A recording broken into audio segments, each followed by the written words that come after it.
സുഹൃത്തുക്കളെ, നമ്മുടെ തമിഴ്നാട്ടിലെ തെങ്കാശി ഡിസ്ട്രിക്റ്റിലെ കുറ്റാലം വെള്ളച്ചാട്ടമാണ്. വളരെ മനോഹരമായ വെള്ളച്ചാട്ടമാണ്. ധാരാളം പേര് ഇത് കാണുന്നതിനായി ഇവിടെ എത്തുന്നുണ്ട്. കേരളത്തിനോട് വളരെ അടുത്ത് കിടക്കുന്നൊരു പ്രദേശമാണ്. നമ്മുടെ പത്തനംതിട്ട, കൊല്ലം, തിരുവനന്തപുരം ജില്ലകളിലുള്ളവർക്ക് ഏകദേശം ഒരു 100 കിലോമീറ്റർ സഞ്ചരിച്ച് ഇവിടെ എത്താവുന്നതാണ്. സുരക്ഷയ്ക്കായി പോലീസിനെയൊക്കെ നിയോഗിച്ചിട്ടുണ്ട്. അതുപോലെ തന്നെ Chenkotta, Tenkasi railway station, bus stand എന്നിവിടങ്ങളിൽ നിന്നും ഒരു 8 കിലോമീറ്റർ സഞ്ചരിച്ച് ഇവിടെ എത്താവുന്നതാണ്. ഇതൊക്കെ ആണെങ്കിലും ഈ പ്രദേശത്ത് വേണ്ട പരിഗണന കിട്ടുന്നില്ല എന്നൊരു തോന്നലുണ്ട്. കാരണം മറ്റൊന്നുമല്ല, നമ്മുടെ ഇതിനോട് ചേർന്ന് കിടക്കുന്ന അതിപുരാതനമായ ഒരു ക്ഷേത്രം നിങ്ങൾ വീഡിയോ കാണുന്നതാണ്.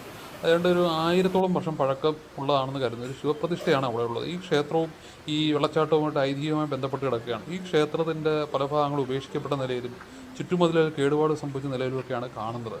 അപ്പോൾ ഇത്രയും ജനങ്ങൾ എത്തുന്ന ഈ സ്ഥലത്ത് ഇത് മനോഹരമായി പരിപാലിക്കേണ്ടത് വളരെ അത്യാവശ്യമായ ഒരു കാര്യമല്ലേ.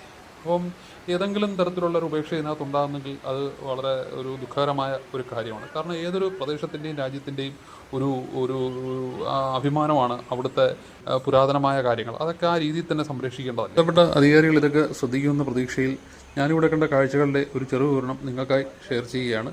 ഇഷ്ടമായെങ്കിൽ ലൈക്ക് ചെയ്യുക. ഓക്കെ.